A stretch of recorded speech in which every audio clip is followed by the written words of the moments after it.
conversa com uma pessoa, que você apresenta o evangelho para ela, chega um momento em que a pessoa precisa ser chamada ao arrependimento. E o subtítulo aqui é entregar a mensagem à consciência. E já para a introdução, já colocar uma citação do autor do capítulo que a gente se baseou, em que ele fala sobre essa questão do arrependimento, como isso tem faltado na mensagem do evangelho atualmente. E ele fala: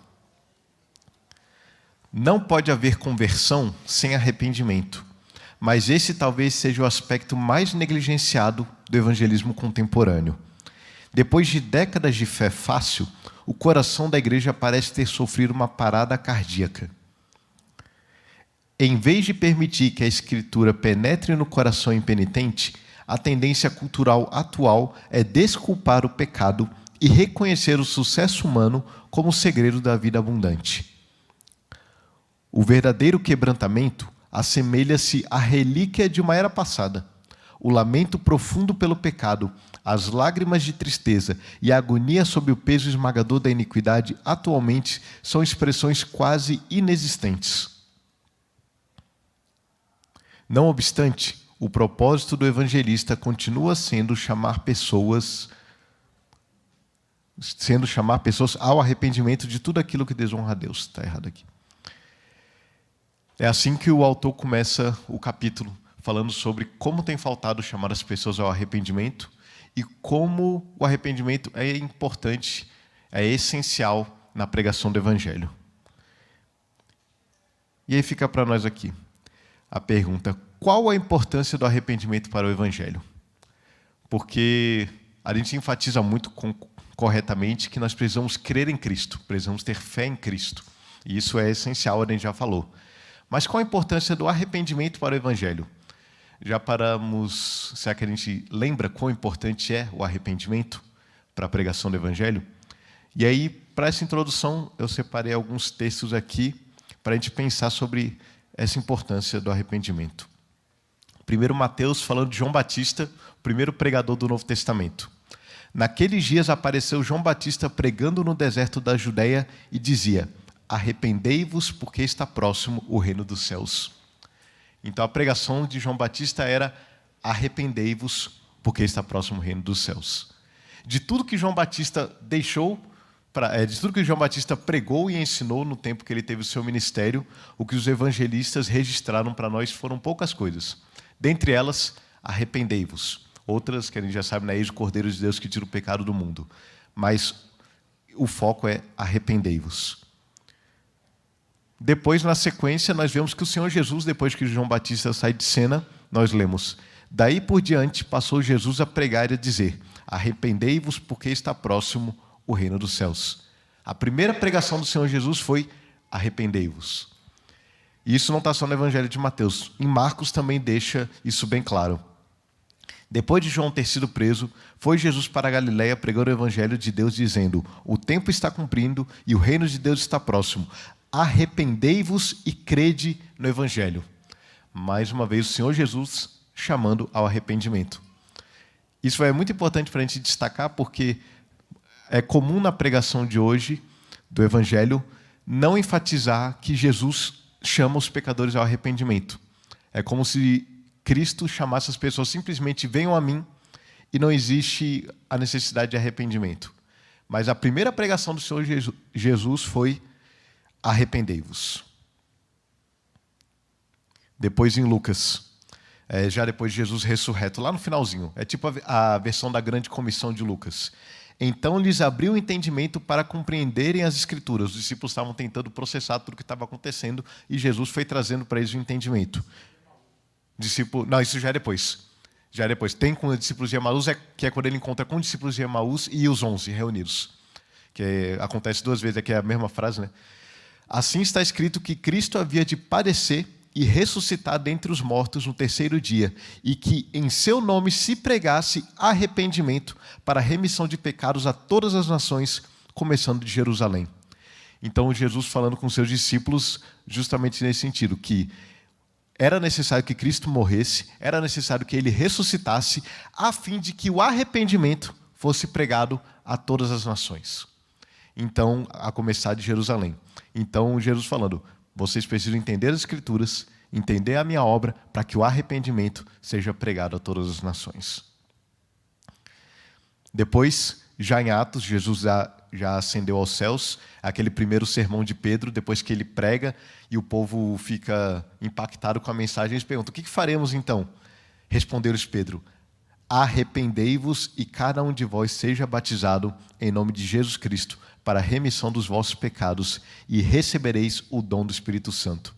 Então Pedro apresenta quem é Cristo e agora diz, arrependei-vos. Depois aqui é Pedro e João sendo interrogados pelo Sinédrio. Pedro, agora já um homem bem corajoso, não mais fugindo, e João, juntamente com ele, filho do trovão, eles viram para os saduceus, fariseus, aqueles que podiam condená-los à morte, que nem fizeram com Jesus, e diz, arrependei-vos, pois, e convertei-vos para serem cancelados os vossos pecados. Arrependimento, eles pregavam. Depois o apóstolo Paulo, esse é o final dele, do discurso dele lá em Atenas. Quando ele vai em Atenas, ele vê aquele monte de deuses, consegue ir para Areópago, fala sobre Jesus, e aí ao final da sua mensagem ele vira, Deus não levou em conta os tempos da ignorância de vocês gregos, mas agora ele ordena a todas as pessoas, em todos os lugares, que se arrependam. Paulo pregava, arrependam-se. Depois Paulo aqui, já mais uma vez em Atos, no contexto ele está se despedindo dos presbíteros da igreja de Éfeso, porque ele já estava indo para ser preso, mas ele se reúne com os presbíteros e relembra aquilo que ele ensinou. Vocês sabem que jamais deixei de anunciar o que fosse proveitoso e de ensinar isso a vocês publicamente e também de casa em casa, testemunhando tanto a judeus como a gregos o arrependimento para com Deus e a fé em nosso Senhor Jesus Cristo. Então, Paulo diz, eu não deixei de anunciar nada que fosse útil e proveitoso, dentre elas, o arrependimento para com Deus e a fé em Cristo Jesus. Então, isso é apenas para a gente ver, dessa forma introdutória, de como o chamado ao arrependimento fazia parte da pregação de Cristo, de João Batista e dos apóstolos. O início da igreja foi chamando as pessoas ao arrependimento. E eu coloquei também aqui uma definição da Confissão de Fé de Westminster, em que fala sobre a importância do arrependimento. Confissão de Fé, capítulo 14, inciso 3º. Ainda que não devemos confiar no arrependimento como sendo de algum modo uma satisfação pelo pecado, ou em qualquer sentido a causa do perdão dele, o que é ato da livre graça de Deus em Cristo, contudo, ele é de tal modo necessário aos pecadores que sem ele ninguém poderá esperar o perdão. O que a confissão está falando é, a salvação é pela graça, é pela obra de Cristo Jesus tão somente. Mas Deus chama as pessoas ao arrependimento. Se não houver arrependimento, as pessoas não poderão receber o perdão dos pecados. Então, nós precisamos chamar as pessoas ao arrependimento. O arrependimento faz parte da vida cristã, nós vamos falar sobre isso também, mas inicialmente nós vamos ver, então, o que é esse arrependimento. João Batista chamou, Cristo chamou, os apóstolos chamaram, a igreja ao longo da história tem chamado as pessoas ao arrependimento. No Antigo Testamento também nós temos várias passagens de Deus chamando as pessoas ao arrependimento. Mas então, o que é o arrependimento em si, na visão bíblica da coisa? Então vamos entrar primeiro em um pouco de terminologia, as palavras que são usadas em hebraico e grego e que foram traduzidas para o português para arrependimento, para a gente ter uma noção bíblica do que é. E a primeira que a gente vai ver é naham, em hebraico, que foi traduzido para arrependimento, mas não é a palavra mais comum para arrependimento, mas em muitas vezes nas nossas Bíblias ela é traduzida no Antigo Testamento como arrependimento. Mas, sobretudo, naham expressa um profundo sentimento de tristeza. E esse profundo sentimento de pesar é por causa de algo de errado que estava acontecendo, algo que não estava bom. E essa é a palavra que normalmente é traduzida quando a gente lê que Deus se arrependeu, é essa palavra. Essa palavra é aplicada para Deus e para os homens, mas a outra palavra que a gente vai ver nunca é aplicada a Deus. Mas naham, por exemplo, o texto de Gênesis 6:6. Então se arrependeu o Senhor de ter feito o homem na terra, e isso lhe pesou o coração. Tanto que se os irmãos forem pegar algumas novas versões, acho que a NAA, por exemplo, não coloca mais dessa forma. Então se arrependeu o Senhor, coloca então se entristeceu o Senhor profundamente. Que é o sentido mais próprio da palavra naham, só que traz essa coisa de que existe um profundo sentimento de tristeza no arrependimento.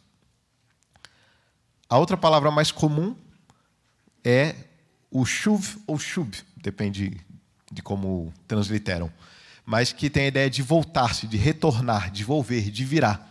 E isso é interessante da língua hebraica. A língua hebraica é uma língua muito concreta. As palavras no hebraico são muito concretas. A ideia de abstração vem mais no grego. Por exemplo, eu já falei isso aqui, mas quando fala de glória de Deus, a palavra literalmente em hebraico é o sentido de peso. Seria o peso de Deus. A glória de Deus tem a ver com o seu peso, com a sua presença que desestabiliza as estruturas por causa que, assim, Deus é pesado. Então, é uma língua muito concreta. Então, o shuv, a ideia de voltar-se, de retornar, é muito a ideia de a pessoa estava num caminho e então ela se vira para outro caminho. Ela estava indo na direção do pecado e ela então se volta para Deus. Então, normalmente no Antigo Testamento, quando falam convertam-se, é essa palavra. Quando falam se arrependam, é essa palavra. Você está nessa direção, se volte para essa direção. O exemplo aqui de Oséias. Tende convosco palavras de arrependimento e convertei-vos ao Senhor. É sempre a ideia, você está numa direção, volte-se para outra direção, retorne. Então, a ideia do arrependimento no Antigo Testamento tem muito essa coisa de você está num caminho, Deus te chama para mudar esse caminho. Quando a gente vai para o grego, as palavras que são usadas para arrependimento, que também são usadas na Septuaginta, que é a tradução grega do Antigo Testamento, algumas palavras são muito usadas e a mais famosa delas, que é a mais usada, é a palavra metanoia. E uma definição da palavra em si, sem ser usada num contexto bíblico, é uma mudança geral de mente que se torna, em seu desenvolvimento mais completo, uma regeneração intelectual e moral. É a ideia de que a ideia geral da palavra metanoia, que no contexto bíblico vai assumir uma outra ideia, mas que não exclui isso aqui. Então, essa mudança geral de mente, que se torna, em seu desenvolvimento mais completo, uma regeneração intelectual e moral. É a junção de duas palavras, meta e nous, que é mudança e mente. Então, metanoia é a palavra mais usada no Novo Testamento para falar sobre o que é o arrependimento. E outra palavra também usada é essa epístrofe, que essa é até muito parecida com o sentido do hebraico, que é de voltar, de retornar, que é usada algumas vezes também, embora não seja tão comum quanto o metanoia. Então, epístrofe tem essa aqui, arrependei-vos, pois, e convertei-vos. Aqui é interessante esse texto que é Pedro e João no Sinédrio, que são as duas palavras, metanoios e epístrofes. Então, eles estão falando, vocês têm que mudar a mente, vocês têm que mudar de direção. Vocês têm que mudar tudo que vocês estão entendendo e se voltarem para Deus. Então, são as duas palavras, uma do lado da outra. Então, isso é um pouco da terminologia para então a gente entender o que a Bíblia fala sobre o arrependimento. E aí, vamos agora para algumas definições. Definição de Berkhoff é: arrependimento é a mudança produzida na vida consciente do pecador, pela qual ele abandona o pecado. E aí, a partir do sentido bíblico, a gente sempre vai ver que essa mudança de mente está sempre relacionada com o pecado, com abandonar o pecado e se voltar para Deus. Que aí, por isso que já assume um contexto mais específico. Então, arrependimento é a mudança produzida na vida consciente do pecador. O pecador sabe o que ele está fazendo, pela qual ele abandona o pecado. Ele entende que ele tem que abandonar o pecado. Do Wayne Grudem. Arrependimento é uma sincera tristeza por causa do pecado, é renunciá-lo e comprometer-se sinceramente a abandoná-lo e prosseguir obedecendo a Cristo. E aqui nessa definição, Grudem depois ele expande um pouco esse pensamento e vai nos ajudar na sequência aqui. Mas ele continua. O arrependimento, assim como a fé, é um entendimento intelectual de que o pecado é errado. Então, o aspecto intelectual do arrependimento. É uma aprovação emocional dos ensinos das Escrituras concernentes ao pecado, uma tristeza por causa do pecado e uma aversão a ele. E uma decisão pessoal de afastar-se dele, um renunciar ao pecado e uma decisão resoluta de abandoná-lo e de levar uma vida de obediência a Cristo. Essa definição do Grudem, quando ele expande ela, a gente vai ver que o O arrependimento ele possui 3 elementos, que é um elemento intelectual, um elemento emocional ou afetivo e um elemento volitivo. Tudo isso está presente no arrependimento. Digamos assim, o arrependimento, a gente divide isso para poder explicar melhor, mas o arrependimento é tudo isso ao mesmo tempo. Não tem como ele ser uma coisa sem ser a outra. Então, ele tem todos esses elementos e a gente vai discorrer um pouco mais sobre ele para poder entender como o arrependimento se dá na vida de uma pessoa. Então, primeiramente, ele é intelectual. É preciso entender a realidade do pecado e reconhecê-lo em si mesmo. E aí tem vários textos que falam sobre isso. Mas, por exemplo, um aqui interessante, Paulo. Que diremos, pois? É a lei pecado? De modo nenhum. Mas eu não teria conhecido o pecado, senão por intermédio da lei. Pois não teria eu conhecido a cobiça, se a lei não dissera, não cobiçarás. Então, na apresentação da mensagem do Evangelho, as pessoas precisam entender sobre a realidade do pecado. Elas precisam ter essa compreensão, de fato, intelectual de o que é pecado. E nisso a gente não vai entrar aqui sobre a doutrina do pecado, mas é preciso apresentar. Para que haja arrependimento, precisa haver uma compreensão daquilo que é o pecado. E Paulo fala aqui, aí ele mostra o sentido da lei. Eu não saberia o que é cobiça, se a lei não dissera, não cobiçarás. As pessoas, Romanos vezes mostra que Deus colocou em cada ser humano a consciência do certo e do errado. Mas ainda assim, essa consciência pode ser cauterizada, uma expressão de Paulo também, que é a ideia de que ela se torna insensível para o pecado. E no nosso mundo é comum que as pessoas sejam insensíveis para o pecado. Elas não entendem que aquilo que elas estão fazendo, elas não entendem que aquilo que é o problema do mundo é o pecado. Se elas não compreendem aquilo que é o pecado, elas não podem se arrepender daquilo que elas não sabem que é errado. Tem um amigo meu, ele é missionário lá na Argentina hoje em dia, mas ele conta que quando ele se converteu, ele foi num culto, né? Não sei se eu já contei essa história aqui, talvez, né? A gente vai repetindo as histórias. Mas, enfim, ele é lá do Rio de Janeiro, a namorada dele se converteu e ia para a igreja. Ele não queria saber de igreja. Um dia, Rio de Janeiro, verão, estava muito quente e o culto estava demorando para acabar. Ele entrou na igreja porque tinha ar-condicionado lá dentro. E aí ele ouviu a mensagem, se converteu e começou a estudar a Bíblia, ser discipulado lá. Mas o que aconteceu foi que vários pecados que ele tinha na vida dele, ele não sabia que eram pecados, ele nunca tinha ouvido aquilo. À medida que ele ia lendo a Bíblia, ia sendo ensinado, ele começava a ver, isso aqui que eu faço está errado, isso aqui é pecado. Ele não tinha conhecimento do que era o pecado, então ele não tinha como se arrepender de todos os seus pecados. Ele tinha entendido que ele precisava de Cristo, ele tinha entendido que ele era um pecador. Alguns pecados eram mais óbvios na vida dele, né? Tipo mentir, roubar, essas coisas. E aí depois ele entendeu que outras coisas que existiam na vida dele também precisavam de arrependimento. Então isso é importante também. A pessoa não precisa abandonar todos os seus pecados de uma vez no momento da conversão, porque muitas vezes ela não sabe todos os pecados que há na vida dela. Mas, sobretudo, ela precisa abandonar a incredulidade. Esse, digamos assim, é o pecado primordial que impede uma pessoa de se converter, que é rejeitar a Deus, que é rejeitar a Cristo. E aí isso ela precisa se arrepender para que ela possa crer. Mas tudo isso passa por esse primeiro momento de entender aquilo que é o pecado. O pecado precisa ser exposto para as pessoas. A pessoa só pode se arrepender daquilo que ela sabe que é errado. Cristo só vai fazer sentido na vida de uma pessoa se ela entender que existe pecado na vida dela e que ela precisa abandonar esse pecado e que sozinha ela não pode fazer isso. Apenas pela obra de Cristo ela pode ser salva e ela pode abandonar o pecado. Então, faz parte da pregação do Evangelho apresentar o pecado para que as pessoas possam se arrepender.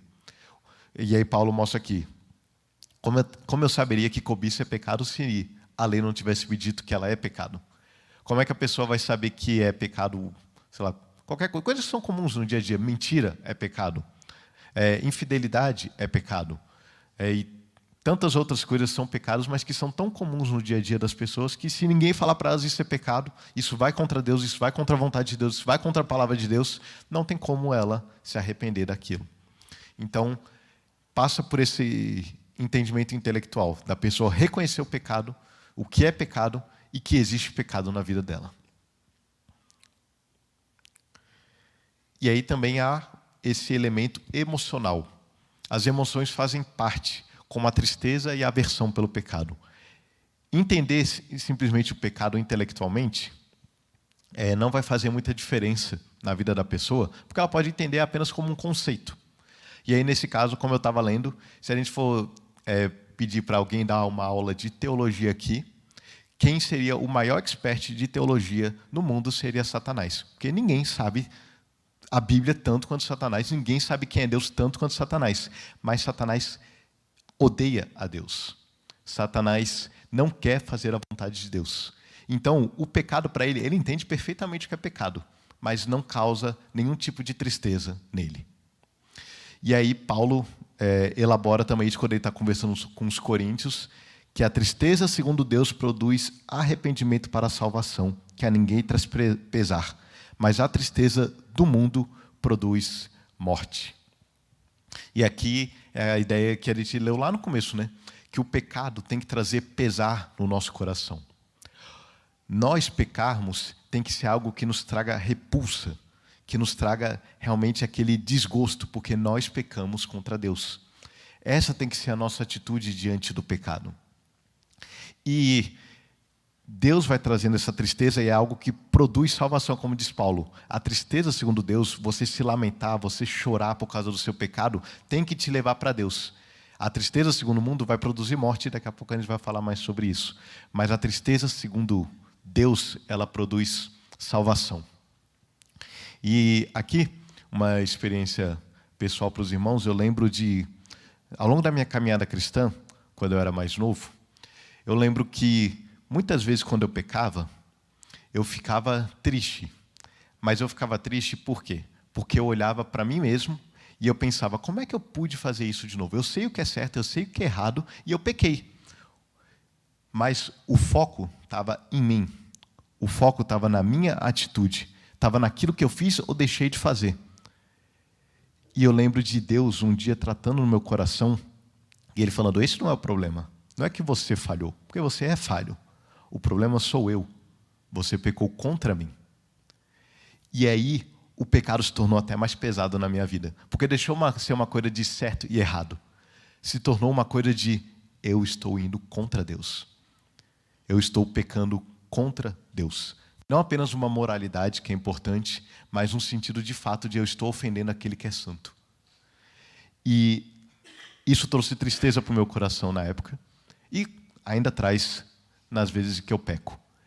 De chegar no final do dia e olhar para como passou o dia e não, digamos assim, pensar, hoje eu fui bom, hoje eu fui mal, mas hoje eu agradei a Deus, hoje eu desagradei a Deus.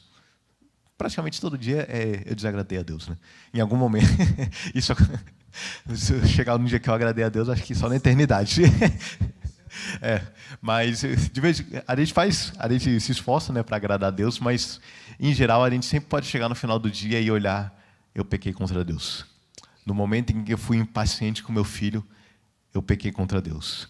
No momento em que eu fiz qualquer coisa, eu desagradei a Deus. E isso tem que trazer uma tristeza no nosso coração. Isso tem que fazer realmente uma aversão de, eu não quero mais isso na minha vida. Então, o arrependimento, ele tem esse aspecto intelectual, esse aspecto emocional, da tristeza, da aversão, e tem o aspecto também volitivo. É preciso haver mudança de atitude, é preciso haver mudança nas vontades. Como o João Batista falava, né, produza um fruto digno de arrependimento, quando ele estava confrontando os líderes religiosos. Vocês vêm aqui, vocês dizem que entendem do pecado, vocês vêm aqui, vocês dizem que estão tristes por causa do pecado, mas vocês não produzem nenhum fruto disso. Não existe mudança na vida de vocês.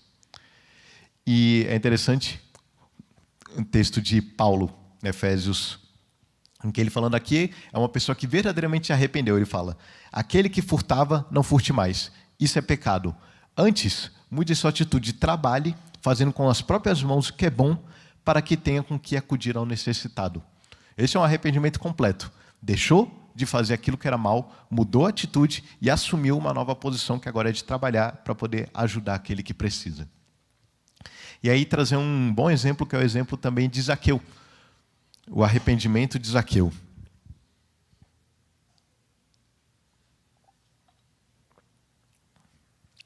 Relembrar um pouco a história. Zaqueu, cobrador de impostos, maioral dos cobradores de impostos em Jericó. Um homem respeitado pelos seus pares e odiado pela sociedade. Um homem rico, que nós não temos certeza se ele era ladrão. O texto não diz que ele era ladrão, mas parece, pela fala dele, que ele em algum momento roubava. E o que acontece? Ele quer ver Jesus, ele sabe que Jesus está vindo. Jesus fala que vai jantar na casa dele e causa um alvoroço na cidade. Jesus vai para a casa de Zaqueu e Zaqueu ali, contristado pela presença de Jesus, contristado pelo ensino de Jesus, que Jesus não manda ele fazer nada. Zaqueu que vira e fala: eu vou ressarcir todos aqueles que eu fiz mal e eu vou doar metade daquilo que eu tenho. E aí Jesus fala: nessa casa houve salvação hoje à noite. Por quê? Porque a atitude de Zaqueu não é porque Zaqueu estava sendo salvo por causa daquilo que ele tinha feito, mas o arrependimento pela ganância e avareza de Zaqueu estavam transparecendo na sua atitude. Ele havia entendido o seu pecado e ele queria abrir mão de tal forma do seu pecado que ele queria mudar a sua atitude, e aquele que era ganancioso e avarento agora se tornaria generoso. E Jesus fala: houve salvação aqui, porque houve arrependimento. Então, a gente vê que passa por esses três aspectos a questão do arrependimento: intelectual, emocional e volitivo. Quando nós entendemos o pecado, nós temos que nos entristecer por causa dele e nós temos que abandoná-lo. E é interessante que a Bíblia ela nos mostra, ela não trabalha simplesmente com a omissão. Pronto, eu não peco mais. Ela sempre nos chama realmente a mudar de atitude. Aquele que odiava, agora tem que amar. Aquele que furtava, agora tem que trabalhar. Aquele que era irado, agora precisa ser paciente. Nós sempre temos alguma coisa para fazer no lugar daquilo que nós deixamos de fazer. E isso faz parte do verdadeiro arrependimento.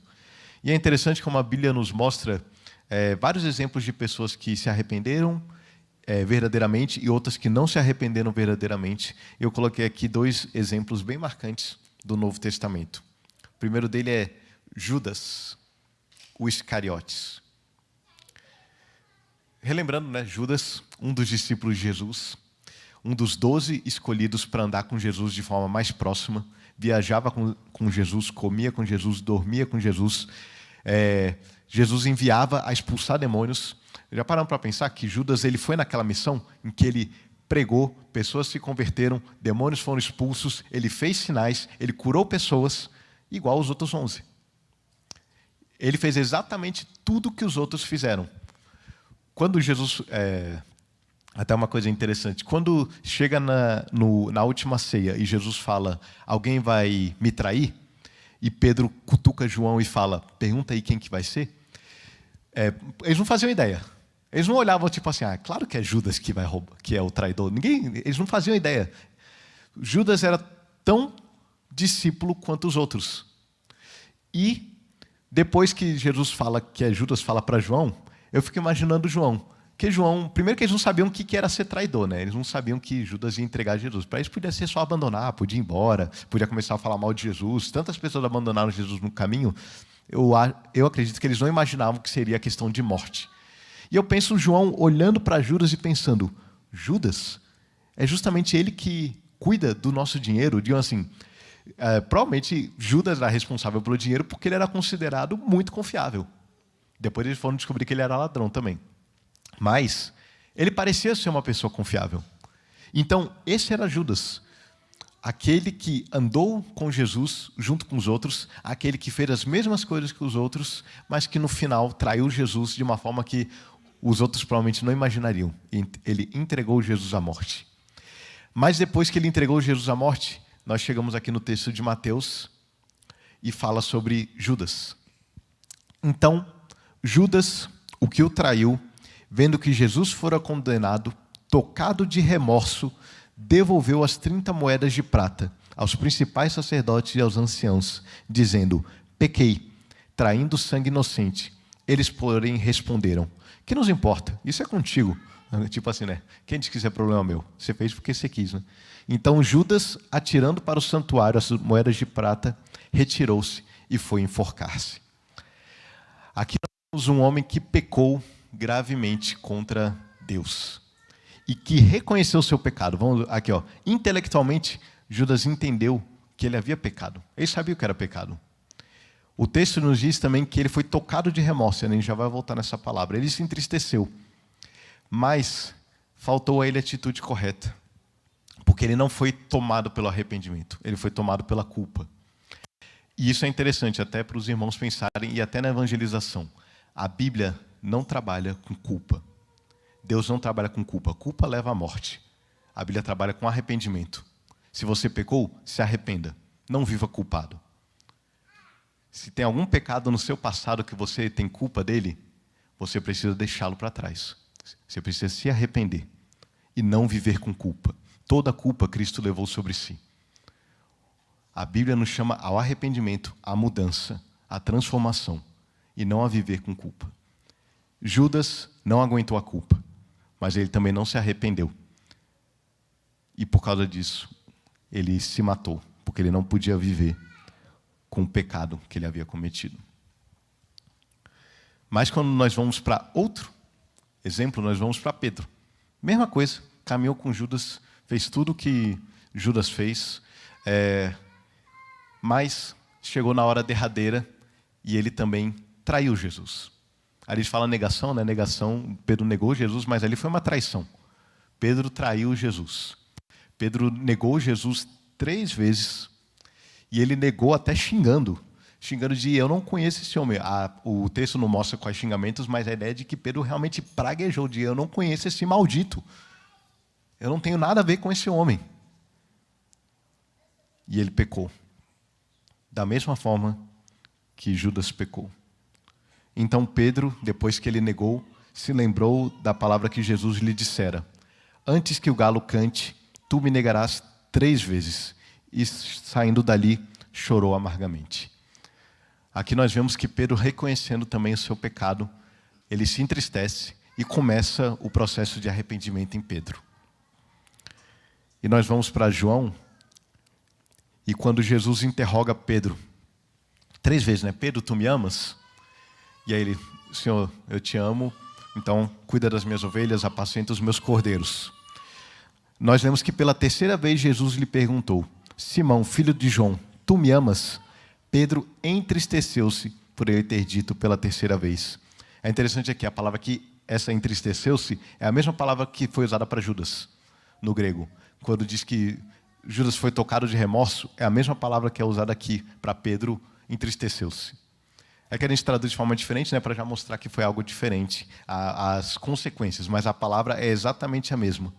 Por lhe ter dito pela 3ª vez, tu me amas. E respondeu-lhe, Senhor, tu sabes todas as coisas, tu sabes que eu te amo. Jesus lhe disse, apacenta as minhas ovelhas. Nós vemos aqui que Pedro verdadeiramente se arrependeu. Ele se entristeceu, ele reconheceu o seu pecado, como Judas reconheceu. Ele se entristeceu, como Judas se entristeceu. Mas a tristeza de Judas é a tristeza segundo o mundo, como diz Paulo, e levou à morte.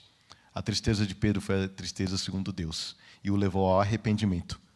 Aquele que era o traidor, agora deveria ser o pastor. Apacenta as minhas ovelhas. A mudança na vida de Pedro foi uma mudança radical, como diz, né? Uma mudança de 180 graus. Caminhando para abandonar o Senhor o chama, e agora ele se volta para o Senhor e se torna o grande pastor Pedro. Então nós vemos que a Bíblia coloca justamente isso.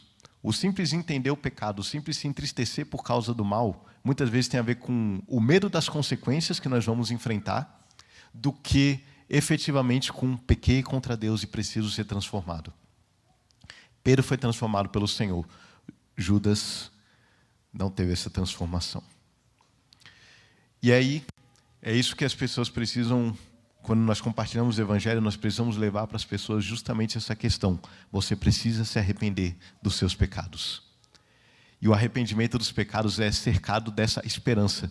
Como diz, né? Buscai o Senhor enquanto se pode achar, invocar enquanto está perto, porque aqueles que se achegarem, Deus é rico em perdoar.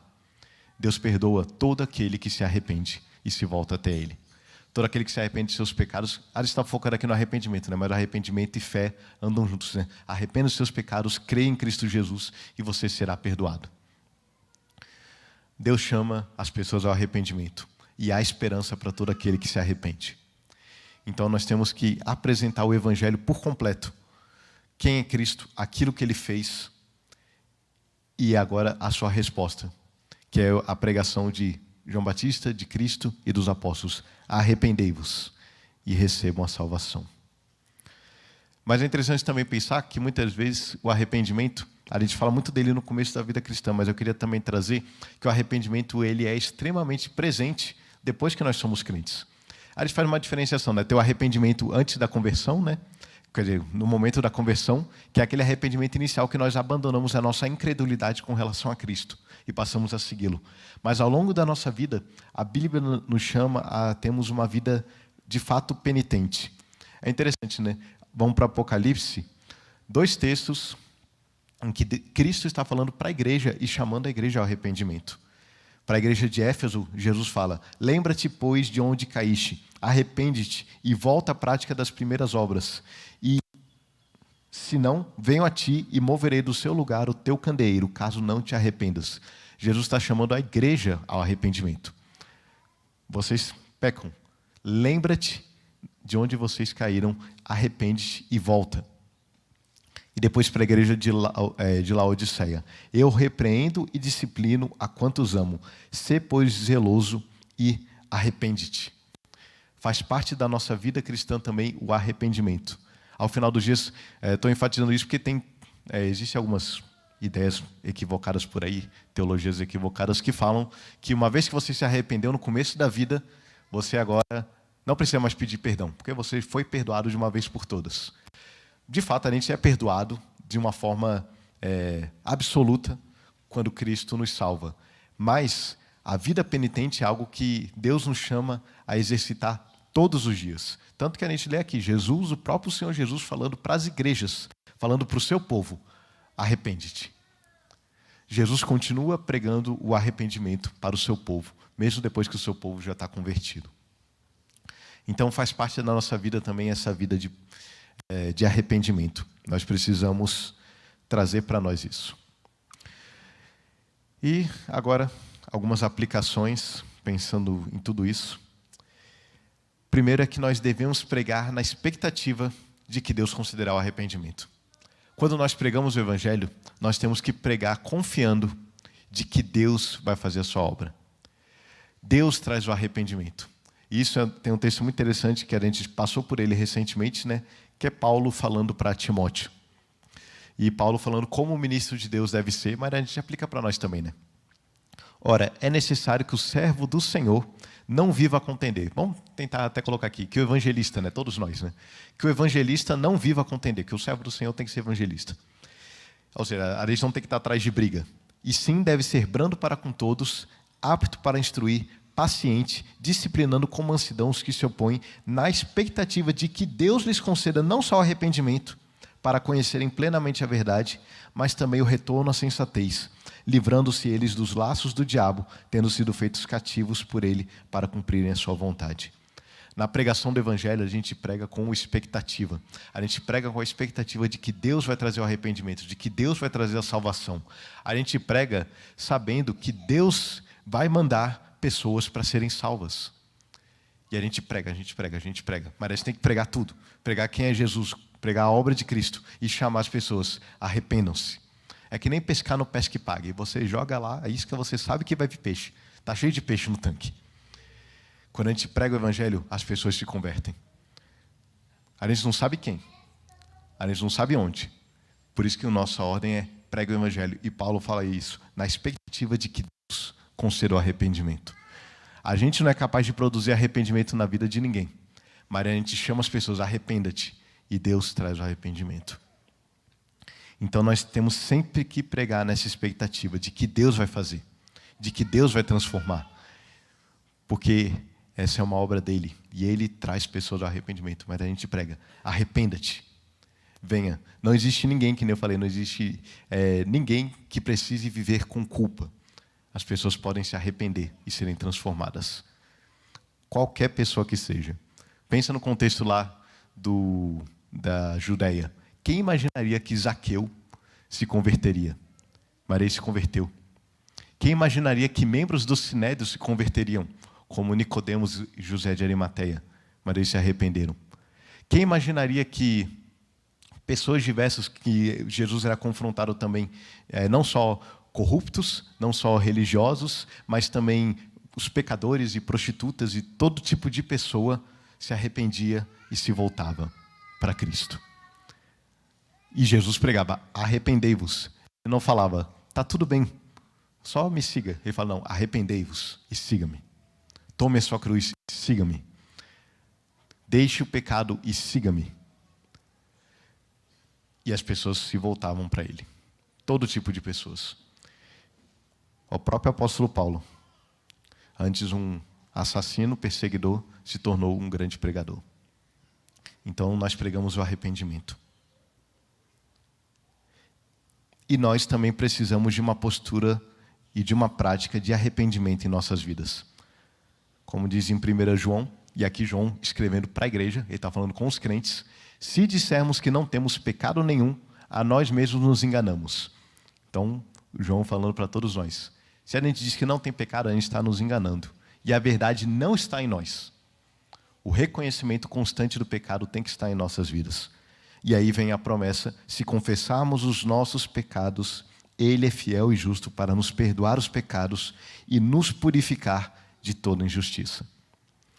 O arrependimento sempre é acompanhado do perdão de Deus. Nós precisamos sempre ter essa prática em nossas vidas. E aí colocar uma última citação aqui, falando sobre isso, que é bem interessante. Precisamos de mais cristãos que vivam vidas de arrependimento. Isso porque o arrependimento sempre desafia o orgulho. Se você for a Deus diariamente para confessar-lhe o quanto você pecou, terá dificuldades de se achar mais santo do que todos os outros.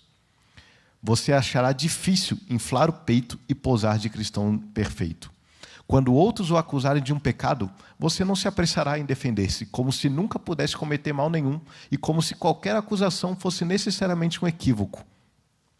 Quando alguém o acusar de um pecado, você reagirá pensando que há uma grande probabilidade de que a acusação seja verdadeira e não se envergonhará ao dizer: sim, eu fiz isso e sinto muito. Você me perdoa? Se conseguirmos nos humilhar perante Deus, nós também nos humilharemos perante os homens. E a igreja estará muito melhor se houver muitas pessoas assim. Se nós tivermos uma prática diária de arrependimento, como o John Frame falou aqui, a gente vai melhorar no trato uns com os outros e no próprio evangelismo. Porque nós não vamos chegar para qualquer pessoa como se nós não tivéssemos mais pecado. A gente vai chegar aí: você é um pecador igual a mim. E por causa disso, eu sei que você pode ser perdoado, que nem eu fui perdoado. Por causa disso, eu sei a sua necessidade, que é a mesma necessidade minha. Como alguém já brincou, né? Se a pessoa acusa que a igreja está cheia de hipócrita, é verdade, está cheia mesmo. E sempre cabe mais um. Sempre. Sempre cabe mais um pecador, sempre cabe mais um doente, sempre cabe mais alguém necessitado da graça de Deus. Se nós tivermos essa prática, a gente vai ser mais misericordioso com o nosso irmão, aqui dentro mesmo, dos crentes já que é pecador, e mais misericordioso com aqueles que nós estamos chamando para se juntar até nós. Então, arrependimento é algo fundamental na nossa pregação, é algo fundamental na nossa vida cristã diária. Ele realmente nos quebra dia a dia, para que a gente possa se colocar sempre de joelhos, sempre reconhecendo que nós somos necessitados da graça de Deus. Então, que nós possamos sempre lembrar disso, nos entristecer por causa do pecado, reconhecer o pecado e mudar de atitude, e chamar as pessoas a essa mudança e essa transformação diárias também. Que Deus nos abençoe. Eu fui falando, mas se surgiu alguma dúvida, alguma questão, alguém pode falar, pode colocar, pode ficar à vontade, que é uma aula, pode comentar. Alguém quer falar alguma coisa, comentar sobre o que foi falado?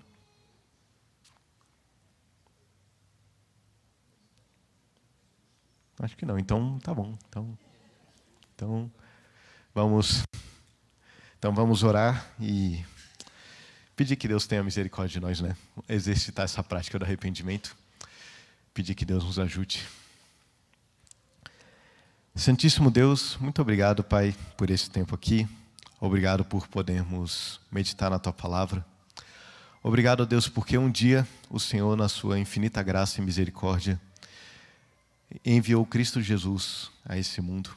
Obrigado, Deus, porque Cristo Jesus morreu e ressuscitou e porque a partir disso o arrependimento foi pregado desde então e chegou até nós.